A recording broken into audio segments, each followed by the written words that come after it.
નમસ્કાર મિત્રો, હું જાણું છું તમે લોકો ખૂબ આતુરતાથી રાહ જુઓ છો. હવે બહુ દિવસો દૂર નથી 10માનું પરિણામ આવવાને, અને એની સાથે સાથે તમને થતું હશે કે ઓકે સર, ઝડપથી આપણે બાયોલોજી, ફિઝિક્સ, કેમિસ્ટ્રી એ બધા સબ્જેક્ટ જે છે એની ઉડાન કરીએ. અત્યારે જે તમે બેઝિક કન્સેપ્ટ શીખી રહ્યા છો મિત્રો, એ બેઝિક કન્સેપ્ટની અંદર બાયોલોજીમાં આપણે લાસ્ટ લેક્ચરમાં પ્રાણી કોષ અને વનસ્પતિ કોષનો તફાવત શું એના વિશેની ચર્ચાઓ કરી. મિત્રો, બાયોલોજીના જીવ છો એટલા માટે એક દુઃખદ ઘટના, ખરેખર ઘણા બધાના મેસેजेस આવે છે, રેસ્ટ ઇન પીસ હ્યુમેનિટી, એટલે કે માનવજાત મરી ગઈ છે, એ માનવજાતને શ્રદ્ધાંજલિ આપવા માટેના મેસેજ આવે છે. મિત્રો, તમને ખ્યાલ હશે, ખૂબ હીન કૃત્ય, ખૂબ ખરાબ કૃત્ય, કે ખરેખર માણસાઈની જીવન માટે પણ શોભાસ્પદ ન હોય એવું કૃત્ય કેરળની અંદર કરવામાં આવેલ. કેરળની અંદર તમે બધા જાણો છો કે કેરળની અંદર કોઈ હાથી જે છે, બરોબર, મેલ ફિમેલ જે હતી, તો એ જે ફિમેલ માદા હાથી જે હતી અને એમના પેટની અંદર નાનું બચ્ચું બી હતું, એટલે કે સગર્ભાઈ હતી, અને એમને કોઈ કે અનાનસ ખવડાવેલું, પણ એ અનાનસની અંદર બોમ્બ્સ મૂકેલા, ક્રેકર્સ મૂકેલા, અને એ ખવડાવેલું, અને એ અંદર જઈને પછી વિસ્ફોટ થયો અને હાથી મરી ગયા. એમની સાથે એમનું બચ્ચું પણ હતું, પ્રેગ્નન્ટ હતી એ હાથી, તો એ પણ મરી ગઈ. ખરેખર મિત્રો, આવું કૃત્ય એ જ કરી શકે જેને જીવન શું અને જીવન બનવા માટે કેટલી મહાન પ્રક્રિયામાંથી પસાર થવું પડે છે એની જેને જાણ નથી. મિત્રો, એવા જ લોકો જે નિરક્ષર છે, જેને કશી ખબર નથી કે આ જીવન કેવી રીતે બને છે, એક સજીવને તૈયાર કરવામાં ભગવાન કેટલી મહેનત જોડે છે, એક જીવનને તૈયાર કરવા માટે ઈશ્વર જે છે એ કેટલું બધું તંત્રને એક સાથે કામે લગાડે છે. મિત્રો, એની જેને ખબર નથી, એવા નિરક્ષર, ગવાર જેને કહી શકાય, એવા લોકો આ કામ કરતા હોય છે. માટે મિત્રો, બાયોલોજી જે છે એ આપણને માત્ર મનુષ્ય એક નહીં, પણ મનુષ્ય સિવાયની પણ તમારી આજુબાજુની જે કંઈ સજીવ સૃષ્ટિ છે, એ સજીવ સૃષ્ટિની કેર કેવી રીતે લેવી, એ સજીવ સૃષ્ટિ માટે શું જરૂરી છે, અને મહાવીર સ્વામીના સિદ્ધાંત પ્રમાણે કે ભાઈ જીવો અને જીવવા દો, તમે પણ આરામથી જીવો, શાંતિપૂર્વક જીવો, પ્રેમપૂર્વક જીવો, અને તમારી સાથે સાથે જે કોઈ અન્ય સજીવો જીવે છે એ બધાને પણ એકદમ આરામપૂર્વક એ લોકો પણ કેમ જીવી શકે એની સુવિધાઓ પૂરી પાડો, અને એ રીતે તમે જીવો. મિત્રો, આપણે એ ન ભૂલવું છે કે આપણે એ આર્ય પ્રજા છીએ, આપણે એ ભારત માતાના સંતાનો છીએ કે જ્યાં વસુદેવ કુટુંબકમની ભાવના તો છે, એની સાથે સાથે શિવો ભૂત્વા શિવમ યજેત, અને એ નરની અંદર નારાયણ એટલું જ નહીં, દરેક જીવમાં એ ઈશ્વરનું દર્શન કરવાનો જે સિદ્ધાંત રહેલો છે. મિત્રો, આપણે એ ભારતના વાસી છીએ. મિત્રો, આપણે એ કાઠિયાવાડના, એ સૌરાષ્ટ્રના નાગરિકો છીએ કે જ્યાં કોઈ અન્ય સજીવ, કૂતરા છે, બિલાડા છે, ગાય છે, કાગડા છે, ચકલી, પશુ પક્ષી, કીડી જેવડા નાનકડા જીવને પણ આપણે પોષણ આપવાનું વિચારીએ છીએ. ઘણા લોકોને ખ્યાલ હશે કે એમના દાદા છે, દાદીમાં છે, એ કીડિયા ઉગરવા જતા હશે, કે જ્યાં કીડીઓ ઉગરાતી હોય ત્યાં ઘઉંનો કે ચોખાનો લોટ અને સાથે ખાંડ ભેળવેલી હોય એ નાખતા હોય. મિત્રો, આપણે એ પ્રજા છીએ કે જ્યાં નાનકડી કીડીનો પણ, એના જીવન વિશે પણ આપણે વિચાર કરીએ છીએ, એમના પોષણનું પણ આપણે જવાબદારી પાડીએ છીએ. મિત્રો, તો ખરેખર મિત્રો, આપણે એ પૂર્વજોના વંશો જે છીએ, અને એવા ભારત દેશની અંદર ક્યાંક આવી ઘટના ઘટે તો આપણા બધાનું દિલ દુખે, સ્વાભાવિક છે. તો મિત્રો, ચાલો આપણે એ દરેક વ્યક્તિઓને એ વિશ્વની અંદર જોડીએ, એ વિશ્વ તરફ લઈ જઈએ કે ભાઈ જીવન કોઈ પણનું હોય, મનુષ્યનું હોય કે કોઈ પ્રાણીનું હોય કે કીડીનું હોય, એ દરેકના જીવનની ચોક્કસ વિશેષતાઓ છે અને લાક્ષણિકતાઓ છે. પરંતુ મિત્રો, તમે આ કેવી રીતે લઈ જઈ શકશો, તો કે એના પહેલા તમે પોતે એ દરેક સજીવ સૃષ્ટિ વિશે જાણતા હશો. ત્યારે મિત્રો, આ વિશ્વ જે છે, આ સજીવ વિશ્વ જે છે, એ કેટલું બધી જૈવ વિવિધતાઓથી સભર હોય, ભરેલું છે, કે જેની અંદર એ વિશ્વની અંદર એટલા બધા જાતિઓની વિવિધતા જોવા મળશે કે બહુ ઓછાને ખ્યાલ હશે કીડી જે છે કીડીઓની પણ 1000 જેટલી કે એનાથી વધુ જાતો છે વિચાર એટલી બધી મોટા પાયે એની અંદર જુદી જુદી જાતો રહેલી છે તમે લોકોએ ડિસ્કવરી કે નેશનલ જીઓગ્રાફી ચેનલમાં જોયું હશે કે કીડીઓનો આખો એક ઘોડાપુર ઉમટી પડે અને એ જે નીકળે જ્યાંથી નીકળે બધાને ખતમ ને ખલાસ કરતો જાય સમજાય છે મારે તો આ જે વાત છે આ સમજવા માટે આ જોવા માટે કે સજીવ સૃષ્ટિ આ વિશ્વમાં માત્ર આપણે મનુષ્યો એક નથી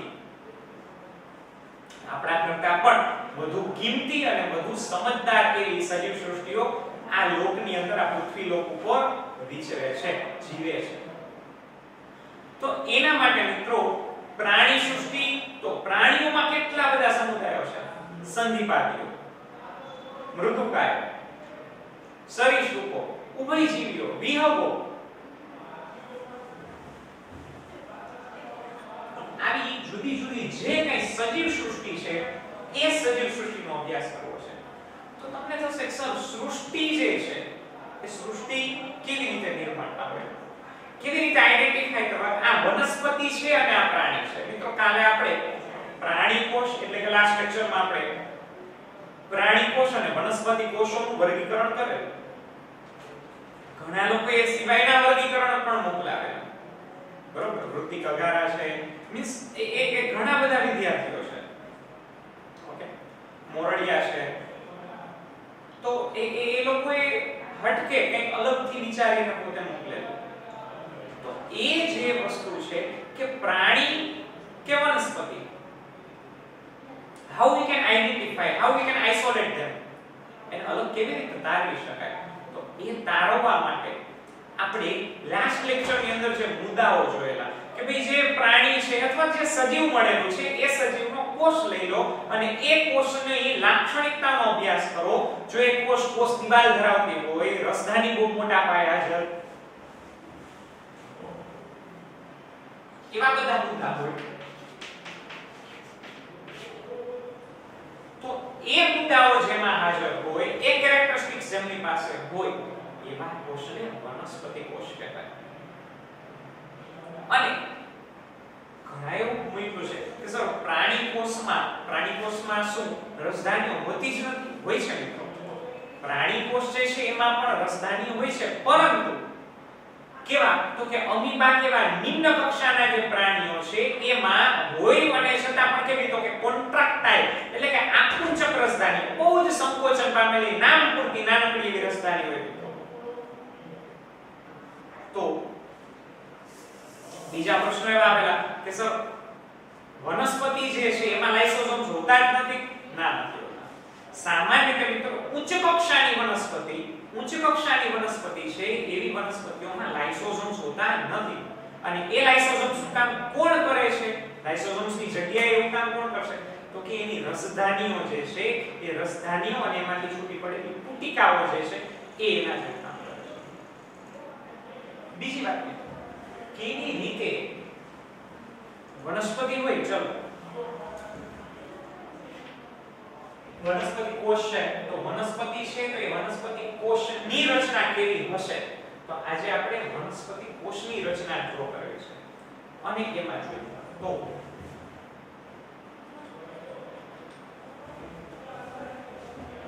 સૌપ્રથમ વનસ્પતિ કોષમાં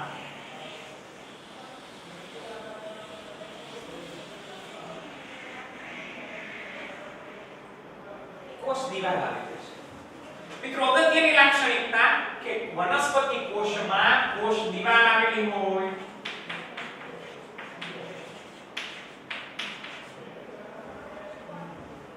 એની સાથે અંદરની તરફ કોષ દિવાલની અંદરની તરફ કોષ રસ પટલ આવેલો છે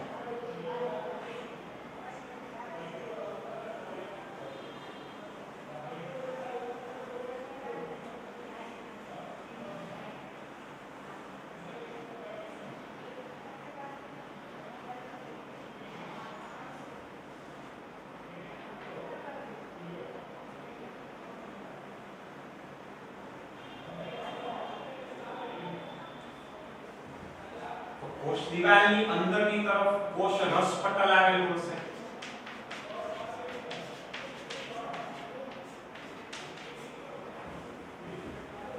પછી એની અંદરની તરફ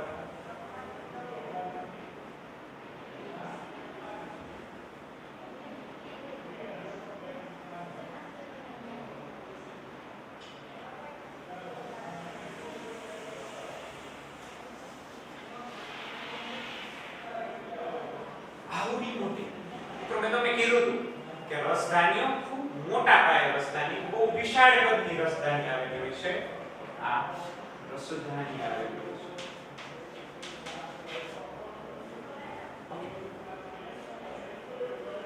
એમાં કેન્દ્ર અહીંયા બિંદુ અહીંયા આવેલું છે.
આ કોષ કેન્દ્ર છે. એની અંદરની આ કોષ કેન્દ્રિકા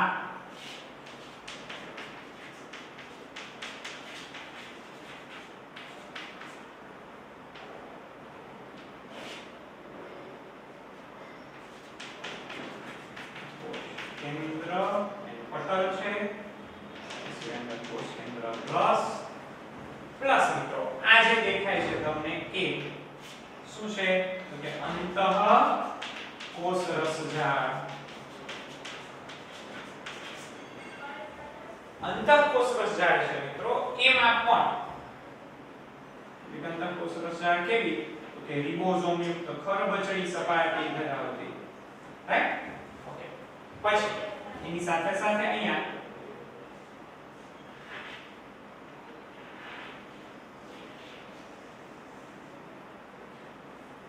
ઘણા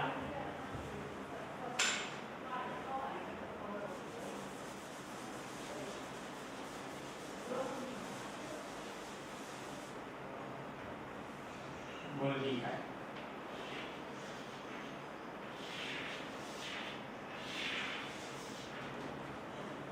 તો ગોલ્ગી કાય આવે.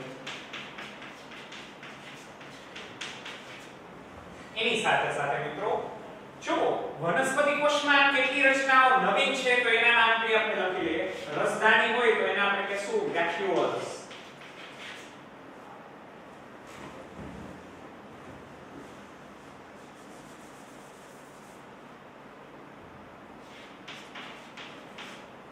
પછી હરિતકણ આવેલો છે મિત્રો. નવી રચના છે.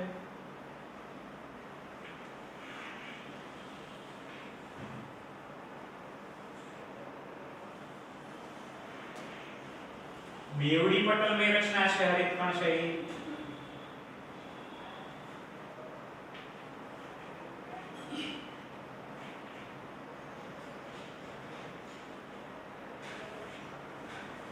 આવી બેવડી પટલ ની રચના છે હરિતકણ, જેને અંગ્રેજીમાં ક્લોરોપ્લાસ્ટ કહેવાય.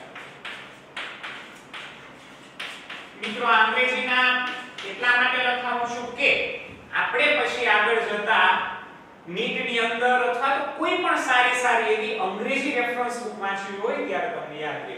બીજી વાત છે મિત્રો, ઘણા લોકો છે કે સર અંગ્રેજી નામ શા માટે લખાવો? અત્યારે તો અમારે ગુજરાતી આવે છે, પરંતુ મિત્રો હું એટલા માટે અંગ્રેજી નામનો અમે આગ્રહ રાખીએ છીએ કે અત્યારે અમે તમને જો ગુજરાતી અને અંગ્રેજી બંનેની ખબર હોય ને તો કોલેજમાં જશો ને મિત્રો તો કોલેજમાં પહેલા લેક્ચરમાં જ કોઈ લેક્ચરર છે આવીને પોતે લેક્ચર આપી જશે અને કંઈક ક્વેશ્ચન પૂછશે તો ઘણા બધા કેવા હશે ખબર છે મિત્રો?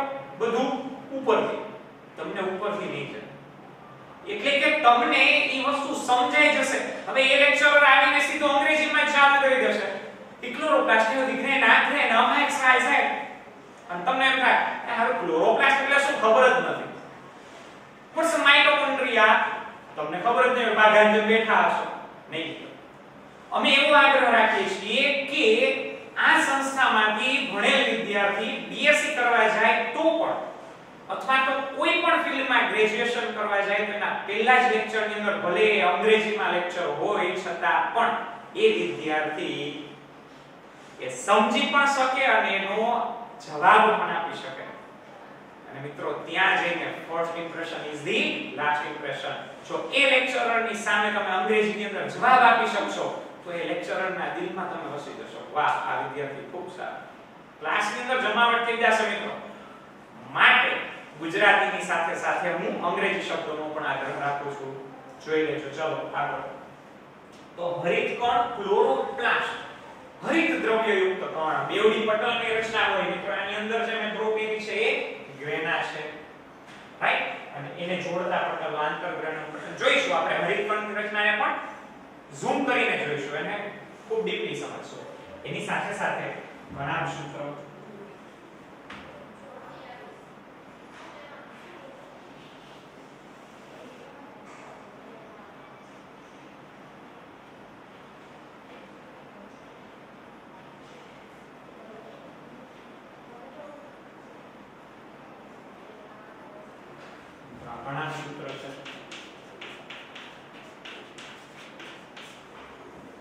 માઇટોકોન્ડ્રિયા, તો હરિત કણ, કણાભસૂત્ર, ગોલ્ગી કાય, અંતઃકોષ રસજાળો. અંતઃકોષ રસજાળોમાં બે પ્રકારની હશે મિત્રો. આમાં પણ લીસી અને ખરબચડી બંને અંતઃકોષ રસજાળો આવેલી હશે. ઓકે, રિબોસોમ્સ હશે.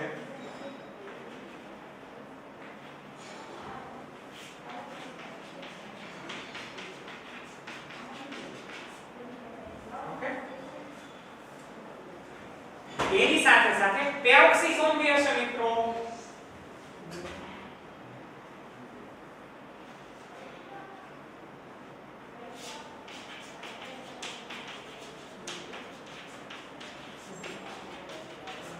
આ નવી રચના છે તમારા માટે મિત્રો. હરિત કણ, કણાભસૂત્ર અને પેરોક્સિસોમ મળીને પ્રકાશ શ્વસનની ક્રિયા કરતો હોય છે, એને આપણે ધ્યાનમાં લેશું. ઓકે, તો આ રીતની રચના જે છે એ વનસ્પતિ કોષમાં જોવા મળે. બીજું મિત્રો, રસધાની એટલે એવી રચના છે, આ રસધાની પટલ છે, અંદરની આખી રસધાની કહેવાય. એવી રચના કે જેમાં કોષ રસ હોતો નથી. રસધાની એટલે કોષ રસ વિહીન.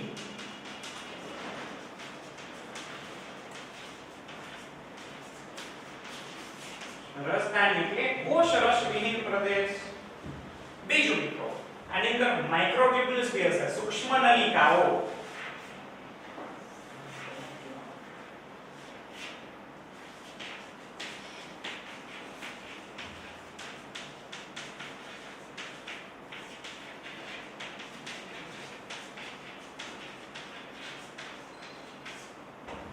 મિત્રો આની સાથે સાથે આમાં કોષ રસતંતુઓ પણ હશે, પરંતુ એ કોષ રસતંતુ શું તો કે બહારનું એક મધ્ય પટલ. બે ક્રમિક વનસ્પતિ કોષો જ્યાં જોડાયેલા હોય એ બે ક્રમિક વનસ્પતિ કોષોને જોડતું કોષ રસતંતુ હશે, પણ એ 3D વ્યૂમાં જોઈ શકાય મિત્રો. એટલે આમાં આપણે નથી જોતા. એ કોષ રસતંતુ બે કોષોના કોષ રસને જોડવાનું કામ કરે છે. ઓકે, એની સાથે સાથે વનસ્પતિ કોષ છે તો આની અંદર મંડકણ એટલે કે સ્ટાર્ચ ગ્રેન્યુલ્સ બી હશે. એ સિવાયના અનધર તેલ કણો એ પણ હશે. ઓકે, તો એના વિશેની ચર્ચા આપણે પછી કરશું. તો આ વનસ્પતિ કોષ જે અહીંયા જોવા મળે છે, આ વનસ્પતિ કોષની રચના છે મિત્રો. રસધાનીની અંદર પણ સ્ટાર્ચ સભર સ્ટાર્ચ ગ્રેન્યુલ્સ હશે. હા, ઓકે.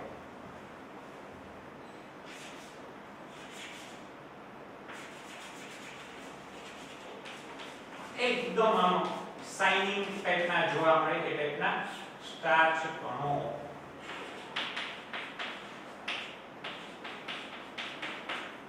અમુક સ્ફટિકો હશે, ઓકે, તો ક્રિસ્ટલ્સ બી હશે.